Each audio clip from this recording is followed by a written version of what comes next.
Alright, welcome to Pints of Interest, whatever the hell this is, event mini-sode thing. We're getting ready to go to the PA Flavor event where there's going to be 40 brewers, I'm assuming just from PA. Yeah, actually I'm not entirely sure, but I don't know 40 brewers in PA, so that is true. Should be pretty interesting. Probably the bigger ones that'll be there, you know, Stouts, Trogs, Victory, Rolling Rock, Yingling, Erie, Lancaster, all those different places are going to be there, but I'll be interested in probably the smaller ones, the ones that we haven't really gotten a chance to try and, you know, see what's there. And this is also a food pairing event, so that should be pretty cool. Looking forward to see what Victory has there, if they happen to have any craft brews or swag or anything to purchase, or I know you're interested in hoping that Nugget Nectar. Yeah, it would be interesting to see if they have it there as a sort of seasonal offering, but it might be over by now too. Yeah, I think it's just past the Nugget Nectar season. So hopefully we will be able to show some footage from the floor of this. It's at the Harrisburg Farm Show Complex. Alright, so we're going to go there. We're going to meet up with my dad for this one, and we're going to try some food and some beers and see how it goes, and then get back with you afterwards. That's pretty much it. Ryan's not going to be joining us today. He's a little under the weather. His tummy hurts. So yeah, we're going to drive up there and see how it goes. Cool.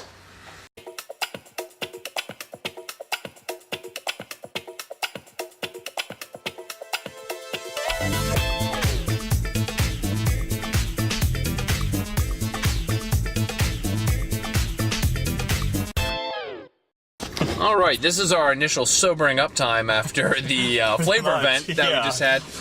Quite good. I think it was worth the, it was about, I guess with the processing and everything, we got a little bit early. It's about $55. Yeah. For what you got. You got do you have the tasting glass that we have? You got basically a free little tasting glass. You know, typical to what you're going to get in most tasting events. You'll have some kind of glass that you use just to go around to get all your beers and stuff like that. This was the first one that I've ever been to, so this was actually interesting to me in a way. Yeah. But it's actually nice. A little bigger than what I'm used to, which might lead to why we are now currently sitting in the parking lot. Pretty much, because waiting to go anywhere. It depended on who you went to. Sometimes they give you just a little tasting, other times they would give you a full. And there's a horse. We're at the Harrisburg Farm Show Complex. There's currently a rodeo going on in there. And the Brewfest is over, and I believe there's alpacas. There's about 1,000 alpacas here that are for sale. So if anybody needs alpacas, come to Harrisburg and buy some. The highlights food-wise for me, I think, are easy to cover. I mean, you had your soft pretzels, you had your salsa. There was some really interesting. There was what was it? Red Lion food or something like that. They had these awesome garlic cloves that were like dipped in this pepper sauce kind of thing that were done up, that were just really, really good, but very hot. They were. And they stay with you for quite a while. I did get a jar of them, but it's a very small jar, and I actually kind of appreciate that because there's no way I'm going to be wolfing them down, but very tasty. No. The garlic that I was talking about before, these are actual cloves of garlic. I don't know how well you can see that there. And a 20 pepper garlic hot. Now, this is definitely hot. Yes. There is no question about that. When you first try it, you're like, oh, okay. And then you're like, yes, it really hits you. Then the hot just kind of like melts your tongue kind of thing. But it's very, very, I don't know. I really, really liked it personally, but I like hot things. And I tried it only because to try it, but you don't really... I didn't really get a garlic from it. I got more of the actual flavor of the stuff. Which is impressive, considering it's a garlic clove. That you're right. Right. There's a garlic flavor, but you really get a lot of the other things that this is sealed that's in here with it. Like, I mean, really, like the dill seed and stuff like that. There's dill, mustard, peppercorn, chili blend, vinegar, water, and garlic. That's it. That's all that's in here. Yeah. And it's a garlic clove. So if you like... I would even say, if you don't like garlic that much, that this might be something interesting to try. Victory had this fantastic, it was like, what was it exactly? It was like shredded beef. Oh, the soft taco. And the soft taco shell with this like cream sauce kind of thing that was on it. And oh my God, it was phenomenal. It was really good. Excellent. Yes, they did a really good job. I'm thinking that if they were selling it, I would have bought it. But I don't think they were selling anything about it. It might have been a yogurt type sauce, I think you're right. Because it had a little bit of what looked like a parsley or like not quite a clove. Well, maybe not clove. No, I don't know. way It too was a little green something that was in the sauce, but we had something later that had yogurt on it, and so it sort of reminded me back to that. Okay, that's probably what and that was. with the shredded beef and everything, it just all worked so well together. It was fantastic. It was and they were really selling it well. They were just pointing people out of the crowd and just basically like chucking them. Yeah, they didn't. To whoever. It's like, you, and you. All right, you're all getting this kind of stuff. Like, anybody would walk by. They were just, like, handing out, Right, too. they did a good job. They didn't have them sitting out to sort of get cold. Oh, yeah, there's no way. They wanted to prepare them instantaneously, for people. it was from the grill into your mouth, and it was really good. It was very good.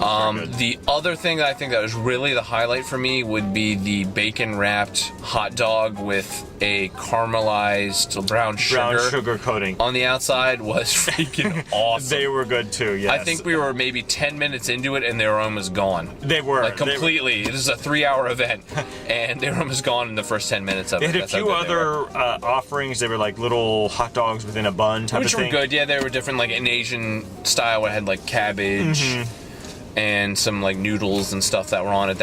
That was interesting, but the bacon wrapped sausage with the brown sugar caramel glaze was just fantastic. Yeah, they were out within the first hour. God, that was good. Yeah, I could have eaten a ton of those if I didn't, if I wasn't being an a-hole and wanting to let other people actually try it. Another thing we tried that I got that I knew offhand that I already liked was Aruga's Almost Everything sauce.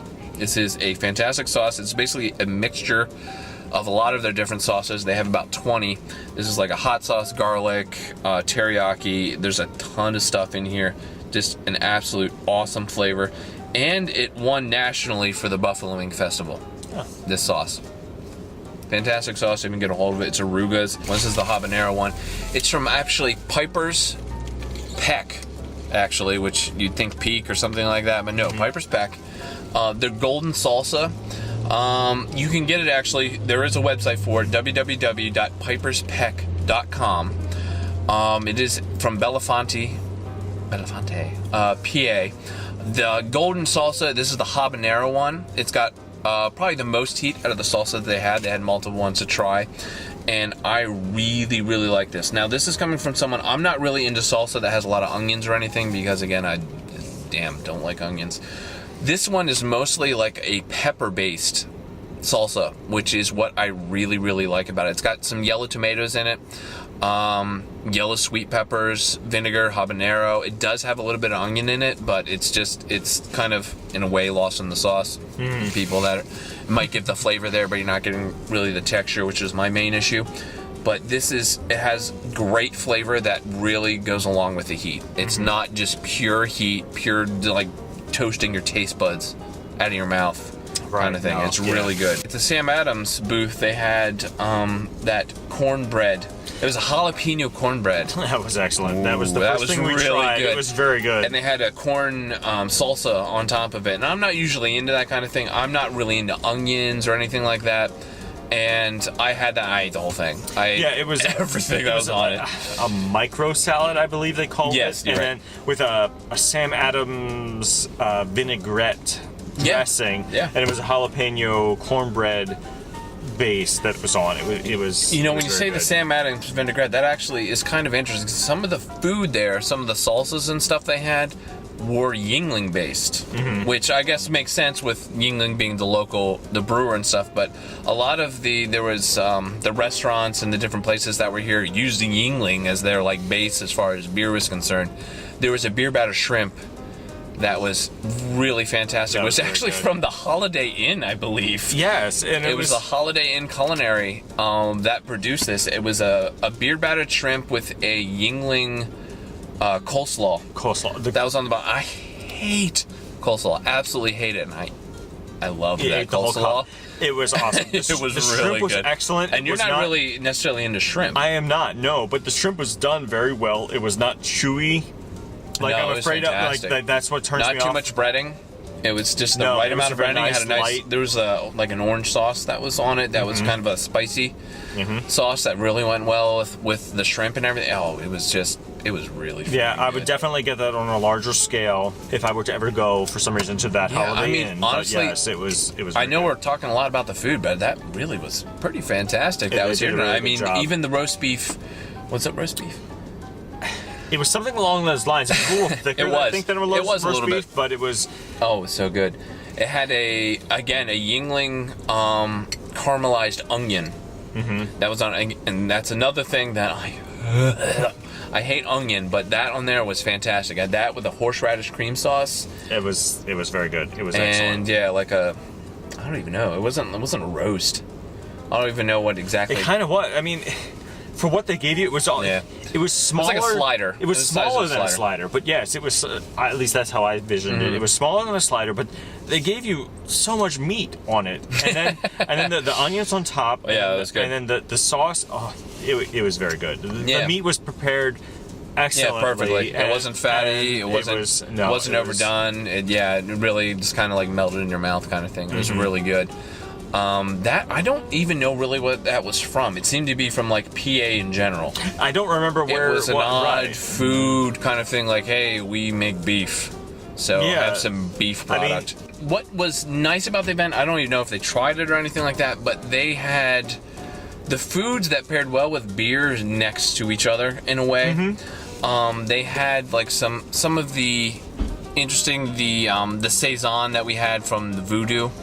Actually paired well. Next to that was a lemon and bologna. If you don't know what lemon and bologna is, it's kind of a sweet, tangy kind of bologna.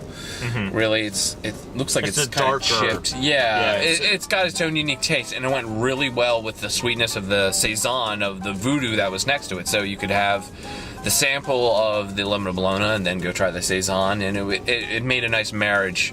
That's the food basically that we had there. Really good food to have with the beers and stuff.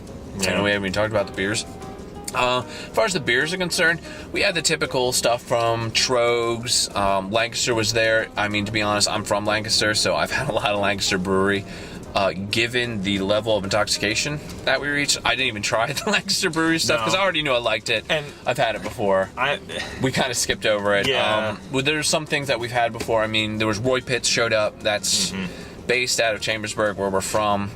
So we had a little bit of the Roy Pitts and stuff, but honestly, I think that the Roy Pitts that we had there was out of a bottle, and we find that out of a tap is what Roy Pitts really excels better. at. Yeah, anything out of a bottle is from them is okay, but you're not really getting what's good. Victory was there. They had some really good beers. They're Mad Kings. I'm trying to remember the full name. Mad King something. Was it their Vice? Was it Mad King's Vice? I don't know. It might have been, yes. And the Headwater IPA were two new ones that we hadn't had from them. They had the Prima Pills, which we've had before. And, God damn, I don't even remember. The Summer Ale we also had there. There's three that they had. They had 6 different offerings there. And probably out of the 3 new ones, the Summer Ale, the Headwater, and the Mad King was my favorite. I liked it. That was really, really good. So Victory was good. Trogs was here. They had, their standard offerings. We're hoping maybe they might have like a stash of Nugget Nectar or something that we could pick up in the bottle. Unfortunately, no. They just had their hop back, which is a good hoppy, kind of like ale almost. It's not really an IPA in my opinion. And the Prima Pills. Summertime Pills or something like that. Oh, that's right. Yeah, there's Sunshine. Prima was Victory. I believe Sunshine it was Pills or something. Sunshine Pills was from Trogs. Yeah, and they're standard pills, which is good, but it wasn't, wasn't that, this is interesting to try, so that was all right. Sly Fox had a couple here, the Amber, their Amber Lager, and what the hell was the other?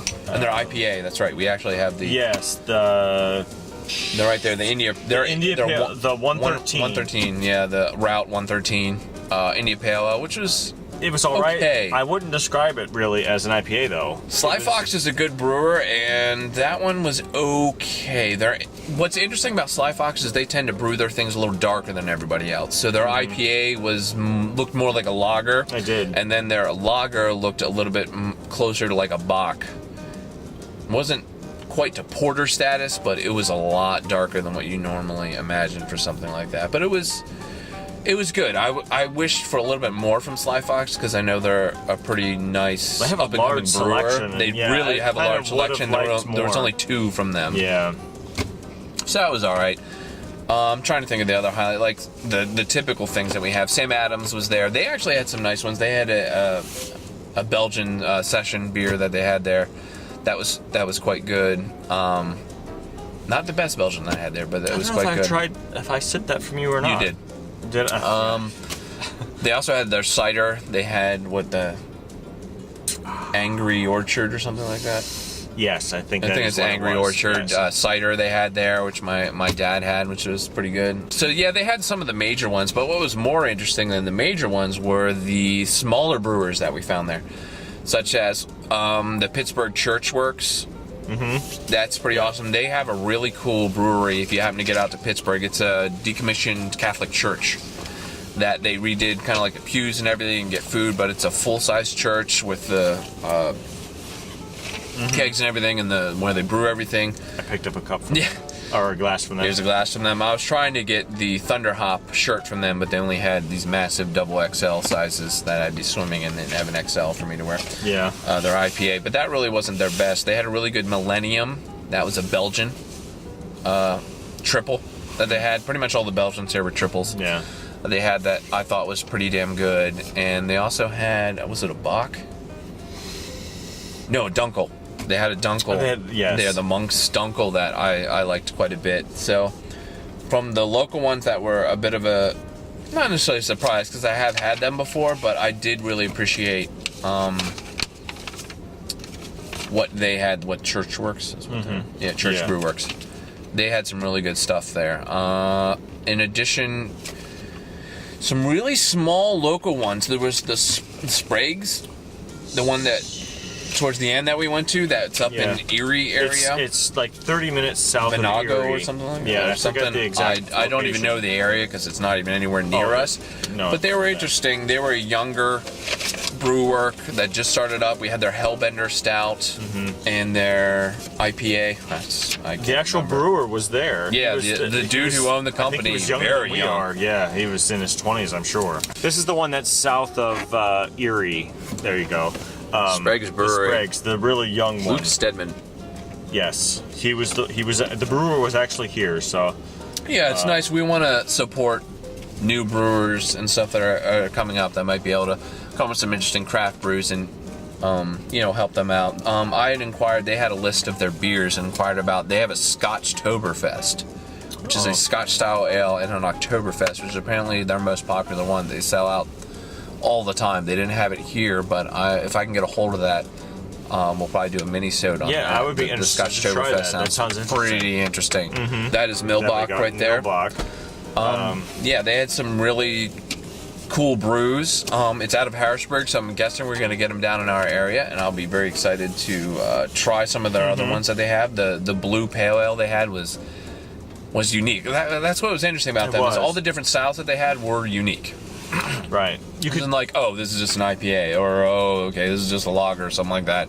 There was something different about all of them that made it interesting. Like, okay, this is an IPA, but there's this aspect to it that makes it a little interesting. Another interesting one we had was from Fegley's.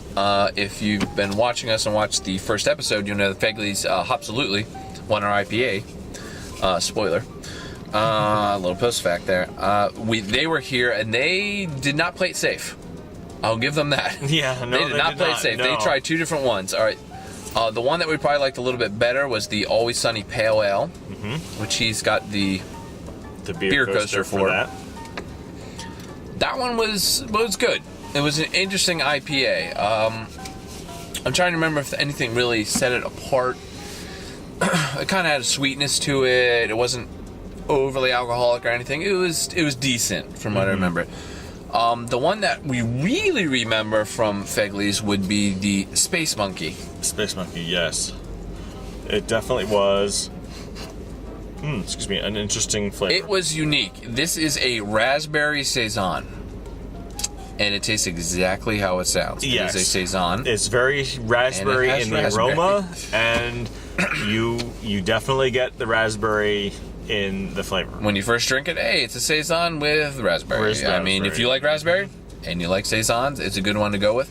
I actually didn't mind it. It's not like a lambic. It doesn't have the vinegar taste. It's not harsh in any way. It's just a saison with a raspberry flavor. Yeah, if you're into the sort of fruity-ish beers in that way, the blueberry. Yeah, not fruity, disgusting, fruity good.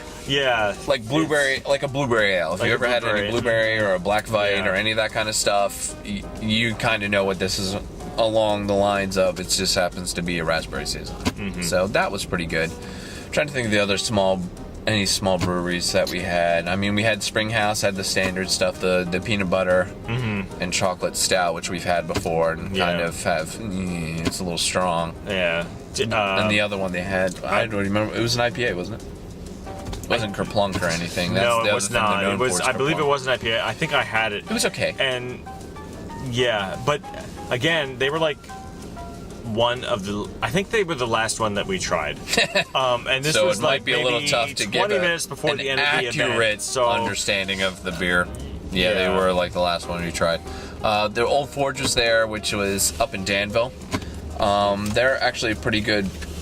If you, for whatever reason, happen to find yourself up in Danville, they're a pretty good place to visit. They have some nice pub food there, and they had their red rude, which really is basically just taking, what was it, a lager and I think you said a Belgian. a Belgian and just punching it together. It's like, okay, I'm tasting a Belgian, now I'm tasting, first you're tasting the amber. It was an amber. Right. Yeah. I'm tasting an amber lager, and then I'm tasting a Belgian, and that's it. So Yeah. it was really like you just took 2 sips from 2 different beers, and that was the beer thing. Pretty much. Interesting if you want the 2 different things, that you don't want like a full flavor of something the whole way through, but it wasn't really one that grabbed me. Next to that was like, I filmed it. I didn't even look at the name really. They didn't really have a great name. It was like Otter something.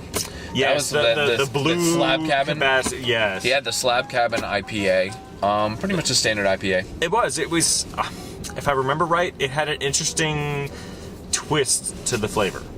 It smelled like your traditional IPA. It wasn't overly too strong, so not like a double or triple or anything, but it was so an IPA. But it had an extra something, I think, that sort of changed. Yeah, I didn't read in the description what exactly that would be. I missed that as well, but I believe I liked it. Yeah, it was good. Probably the dark that we had that I personally liked the most, I think Tom did as well. It's actually from North County Brewery. It was their Stonehouse Stout.